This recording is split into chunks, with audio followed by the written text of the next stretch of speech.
శ్రీ గురుభ్యో నమః, శ్రీమాత్రే నమః. వెల్కమ్ టు విఎంకే ఆస్ట్రో నివాళ ఛానల్. 2026 నూతన సంవత్సర మరియు సంక్రాంతి పండుగ శుభాకాంక్షలతో మీ అందరికీ స్వాగతం, సుస్వాగతం. 2026 తులారాశి మాస ఫలాలు ఏ విధంగా ఉండబోతున్నాయో చూద్దామండి. తులారాశికి అధిపతి శుక్రుడు. తులారాశిలో చిత్త 3, 4 పాదాలు, స్వాతి 4 పాదాలు, విశాఖ 1, 2, 3 పాదాలు, మొత్తం 9 నక్షత్ర పాదాలు ఉంటాయండి. సో వీరందరికీ కూడా మనం చెప్పుకోబట్టి ఫలితాలు ఏ విధంగా ఉన్నాయో చూద్దామండి. ముఖ్యంగా విద్యార్థులకి, వృత్తిలో ఉన్న వారికి, వ్యాపారంలో ఉన్న వారికి, బిజినెస్ సంబంధము అంటే వ్యాపార సంబంధం, ప్రాపర్టీ సంబంధము, సంతాన సంబంధం, ఆరోగ్యము, రెమెడీస్ ఇవన్నీ కూడా చక్కగా విశ్లేషించుకుందాం. చివరి దాకా చూడగలరు. నచ్చితే లైక్ చేయగలరు, 10 మంది బంధుమిత్రులకు షేర్ చేయగలరు. జనవరి 2026 మాసంలో ఏంటంటే ముఖ్యంగా 4 గ్రహాలు మార్పు చెందబోతున్నాయండి. 3వ స్థానంలో ఉన్నటువంటి రవి, బుధ, కుజ, శుక్ర 4 గ్రహాలు కూడా చతుర్థానికి శని ఇంటికి వెళ్తున్నాయి, మకరానికి వెళ్తున్నాయండి. చాలా పాజిటివ్ థింగ్ అని చెప్పవచ్చు. అందుకే ఈ మాసంలో ఆత్మవిశ్వాసంతో ముందుకు సాగండి. తులారాశి వ్యక్తులు సహజంగా శాంతి, అందం మరియు సమతుల్యతకు బ్యాలెన్సింగ్ ప్రాధాన్యత వహిస్తారండి. సింబల్ చూస్తేనే త్రాసు, అక్కడ బ్యాలెన్సింగ్ అనమాట. మీరు ఎక్కడికైనా వెళ్ళినా సమన్వయం అంటే పాజిటివ్ వాతావరణం, బ్యాలెన్స్డ్ వాతావరణం సృష్టిస్తారనమాట. మీరు అలాంటి నేచర్ ఉంటుంది. సో ముఖ్యంగా ఏంటంటే ఈ యొక్క శుక్రుడు జనవరి 13వ తేదీన ధనస్సును వదిలి ఈ యొక్క మకరానికి వెళ్తారు. అంటే మకరానికి వెళ్ళబోయే గ్రహాలు అయితే శుక్రుడు 13వ తారీఖున, అదేవిధంగా రవి 14వ తారీఖున మకర సంక్రాంతి ఆరంభమవుతుంది. సో కుజుడు 16వ తారీఖున, బుధుడు 17వ తారీఖున వెళ్ళబోతున్నారు. ఏదేమైనా కూడా ఈ మాసంలో ముఖ్యంగా చూస్తే మిమ్మల్ని మీ యొక్క వ్యక్తిగత జీవితాల మరియు అదేవిధంగా ప్రొఫెషనల్ మధ్య సమతుల్యాన్ని నిలబెడతాయని చెప్పవచ్చు. మీ యొక్క రాశికి అధిపతి ఎవరయ్యారంటే ఈ యొక్క తులా రాశికి సంబంధించి శుక్రుడు 3వ స్థానంలో 4వ స్థానానికి మిత్ర స్థానానికి వెళ్తున్నాడు. సరే ఏంటో శుక్రుడు అంటే ఏంటంటే మంచి కంఫర్ట్స్ అందుకోబోతున్నారు. మంచి వాహన సౌఖ్యం, గృహ సౌఖ్యం ఉంటుంది. వాహనాల కొనుగోలు కానీ, రిపేర్లు కానీ, ఇంటి సుందరీకరణ కూడా చేసుకునే అవకాశం చాలా బలంగా ఉందండి. మరి 4వ స్థానంలోకి వెళ్తున్నాడు కాబట్టి 4 అంటే ప్రాపర్టీనే కాదు, ఫ్యామిలీ హ్యాపీనెస్ కూడా. కొన్నిసార్లు ఈ 2వ వారం కంటే ముందు మీరు తీసుకునే నిర్ణయాలు కరెక్టా కాదా, ఇది సరైందా కాదా అనే సందిగ్ధం కాస్త ఉండొచ్చండి. కానీ మెల్లిమెల్లిగా శుక్రుడు రాశి మారిన తర్వాత నిర్ణయాల విషయంపై అనుమానాలు తొలగి మీరు తీసుకునే నిర్ణయాలు కరెక్టే అనిపించే విధంగా మీకు ఆత్మవిశ్వాసము పెరగబోతుంది. ముఖ్యంగా ఏంటంటే గురుగ్రహం ఎక్కడున్నాడయ్యా అంటే 9వ స్థానంలో ఉన్నారు. ఆయన మీకు గురు దృష్టి మంచిదండి. ఉన్న స్థానం కంటే చూపుతో మంచి ఫలితం ఇస్తూ ఉంటారు. గురుడు సహనాన్ని నేర్పిస్తూ ఉంటాడు. శుక్రుడు అందము, ఆకర్షణ ప్రసాదిస్తూ ఉంటాడు. సో ఈ 2 కలిపి వ్యక్తిత్వాన్ని బలంగా తీర్చిదిద్దాయని చెప్పవచ్చు అండి. 2వ వారం వరకు కూడా గురు శుక్రులు పరస్పరం దృష్టి పెడుతూ ఉంటారు.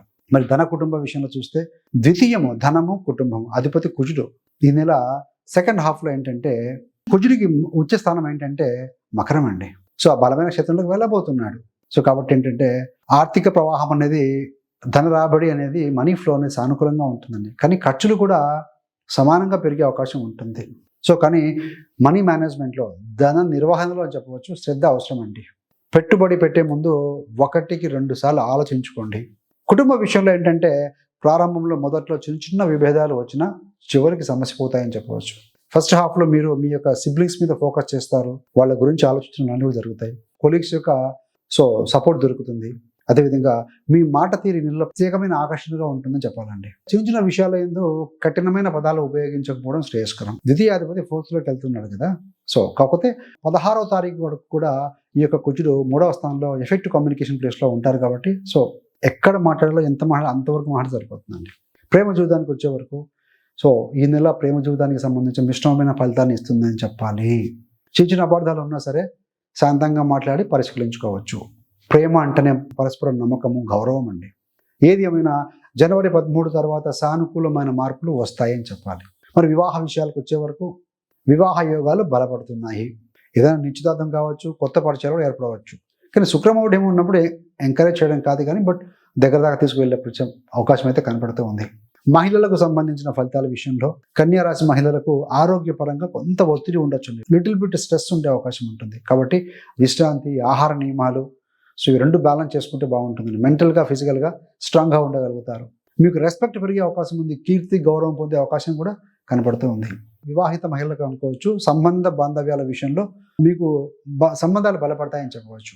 సో ఎవరైనా ప్రెగ్నెన్సీ కోరుకున్న వారికి, గర్భధారణ కోరిక ఉన్న వారికి ఇది అనుకూల సమయం అని చెప్పవచ్చు అండి.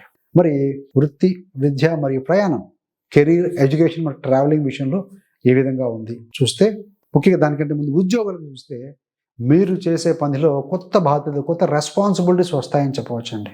మీరు చేపట్టబోయే ప్రాజెక్టుల కోసం ప్రయాణాలు ఉండొచ్చు. బికాస్ ఆఫ్ ద ప్రాజెక్ట్ వల్ల మీకు ఏదైనా స్ట్రెయిన్ అయినా కూడా మీరు ఎక్స్పీరియన్స్ గెయిన్ చేస్తారండి. వ్యాపార విషయంలో ఏంటంటే అతి జాగ్రత్తతో చేసే పెట్టుబడులు లాభం తెస్తాయి. అంటే పెట్టుబడి పెట్టే ముందు 1-2 సార్లు ఆలోచించుకుని నిర్ణయం తీసుకోండి, మంచి ఫలితాలు అయితే వస్తాయి. So international export import business చేసే వాళ్ళకి క్లయింట్స్తో ఫైనాన్షియల్ లింక్స్ కూడా ఏర్పడే అవకాశం ఉంటుంది. స్టూడెంట్స్కి ఏంటంటే నేర్చుకోవాలనే ఉత్సాహం పెరుగుతుంది, కానీ మీ యొక్క ఫోకస్ డిస్టర్బ్ అవ్వకుండా జాగ్రత్త చూసుకోవాలండి. ఎందుకంటే ఎక్కడ ఫోకస్ చేస్తే అక్కడ ఎనర్జీ ఫ్లో అవుతుంది, ఇక్కడ ఎనర్జీ ఫ్లో అవుతే అక్కడ ఫలితం వస్తుంది. సో ఏదైనా కాంపిటేటివ్ ఎగ్జామ్స్ కానీ పరీక్షలు రాస్తున్న వాళ్ళకి సెకండ్ హాఫ్ బాగుంటుంది, 14 తర్వాత బాగుంటుందండి. విదేశీ అవకాశాల విషయంలో విదేశీ సంబంధాల వల్ల పురోగతి ఉంటుంది, ఉద్యోగ అవకాశాలు కూడా బలంగా కనపడుతూ ఉన్నాయని చెప్పాలి. మరి ప్రాపర్టీ సంబంధంగా చూస్తే అంటే స్థిరాస్తి మరియు ఇల్లు విషయంలో జనవరి 13 మీ యొక్క ఆ తేదీన శుక్రుడు 4వ స్థానాలకు వెళ్ళబోతున్న వలన ఇది ఇల్లు, వాహనము లేదా స్థిరాస్తి కొనుగోలుకి అనుకూలమైన కాలం అని చెప్పవచ్చు. చతుర్థం అంటే ఏంటి? ఇల్లు, వాహనము, ప్రాపర్టీ. శుక్రుడు అంటే అందమైన ఇల్లు, అందమైన వాహనం, డిజైర్. లోన్లు తీసుకొని ఆ ఇంటి ముందర శని 6లో ఉన్నాడు కాబట్టి.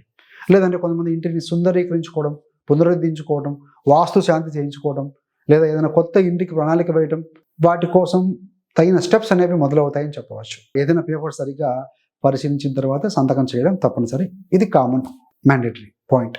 ముఖ్యంగా ఇంట్లో కూడా డెకరేషన్ చేసుకోవటము, ఇంటీరియర్ డిజైన్ మార్చుకోవటం, ఇలాంటి వాటికి కూడా సరైన సమయం అని చెప్పవచ్చండి. Health and wellness. Health is wealth, ఆరోగ్యమే మహాభాగ్యం అని పెద్దలు చెప్తూ ఉంటారు.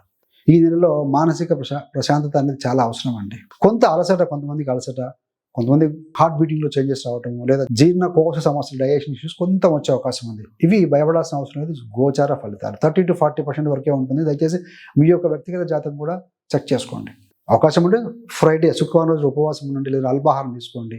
సో ఇలా చేయడం వల్ల ఏంటంటే మానసికంగా శాంతిని పెంచుతాయని చెప్పవచ్చు.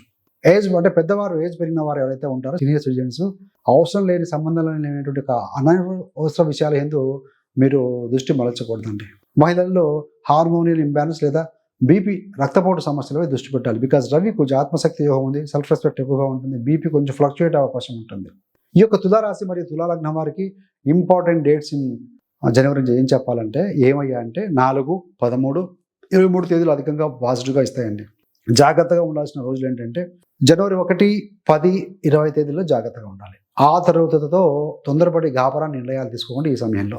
రెమెడీస్ పరంగా చూస్తే వీలైతే ప్రతిరోజు మీరు జాతకంలో కూడా శుక్రుడు బలహీనంగా ఉంటే శుక్రగ్రహ స్తోత్రం పఠనం చేయడం, ఓం త్రయంబకం యజామహే ఈ మంత్రం మనం పఠనం చేసుకోవటం మంచి ఫలితం ఇస్తుంది. అదేవిధంగా లక్ష్మీ అష్టోత్తరం కూడా ప్రతిరోజు పఠనం చేస్తూ ఉంటే మీ యొక్క ఆలోచనలు, మీ యొక్క క్రియేటివిటీ, మీ యొక్క ఫ్యామిలీ కంఫర్ట్స్ ఇవన్నీ పెరుగుతాయండి. పాజిటివ్ వైబ్స్ ఉంటాయి అందులో, ప్రతిరోజు చేస్తూ ఉండండి. అదేవిధంగా గుడికి వెళ్ళినప్పుడు ఏదైనా సెంటెడ్ అగరబత్తీలు కావచ్చు, ఇలాంటి ఐటమ్స్ ఏదైనా ఉంటే శివాలయాలకు వెళ్ళి ఇవ్వటము, పూజ చేయటము, అభిషేకం చేయటం, బెల్వపత్రం సమర్పించడం, ఇలాంటివి చేస్తూ ఉంటే కూడా సో బెస్ట్గా ఉంటుంది, పాజిటివ్ ఫలితాలు ఉంటాయని చెప్పవచ్చు అండి. ఇవన్నీ కూడా ఒక పాజిటివ్ వైబ్స్ ఇచ్చేటువంటి వస్తువులు, థింగ్స్ అనమాట. So thanks for watching. మీకు కనుక ఇంకా తులారాశి వారి గురించి తెలుసుకోవాలి క్షుణ్ణంగా అనుకుంటే, తులారాశి వారి జీవిత రహస్యాలు పుట్టుక నుండి మరణం వరకు అనే ఒక వీడియో రిలీజ్ చేశాం. చాలామంది మీరు చూశారు. చూడని వారి కొత్త వీడియోస్ కోసం లింకుని ఇవ్వడం జరుగుతుంది డిస్క్రిప్షన్లో. అలాగే ఎవరికైనా మీలో మీకు కానీ మీ బంధుమిత్రులకు, రక్త సంబంధులకు ఎవరికైనా జ్యోతిషం నేర్చుకోవాలని ఆసక్తి ఉన్న వారి కోసం 30 days astrology business course release చేశామండి. చాలామంది జాయిన్ అయ్యి చాలా చక్కగా నేర్చుకుంటూ ముందుకు వెళ్తున్నారు. సో మీరు కూడా కావాలంటే అలాంటి కోర్స్ కోసము జాయిన్ అవ్వడం కోసం ఆ యొక్క కోర్స్ లింక్ డిస్క్రిప్షన్ ఇవ్వడం జరుగుతుంది. లాగిన్ అవ్వండి, జాయిన్ అవ్వండి. మీ యొక్క కంఫర్టబుల్ టైంలో, మీకు అనుకూలంగా ఉన్న సమయంలోనే మీ యొక్క ఈ 30 వీడియోస్ కనుక గమనిస్తూ, నేర్చుకుంటూ, నోట్ చేసుకుంటూ కనుక ప్రాక్టీస్ చేయగలిగితే డెఫినెట్గా మీరు 30 days తర్వాత మీ యొక్క గోచారము, జాతక చక్ర పరిశీలన మీరే చేసుకునే విధంగా డిజైన్ చేయబడిందండి. So thanks for watching. ఇలాంటి మరిన్ని మంచి మంచి వీడియోల కోసం VMK astro numerology channel subscribe చేసుకోగలరు. పక్కన ఉన్న బెల్ సింబల్ మీద క్లిక్ చేస్తే మేము చేసే ప్రతి వీడియో కూడా నోటిఫికేషన్ ద్వారా మీ దాకా అందుతుంది. సర్వే జన సుఖినో భవంతు. స్వస్తి.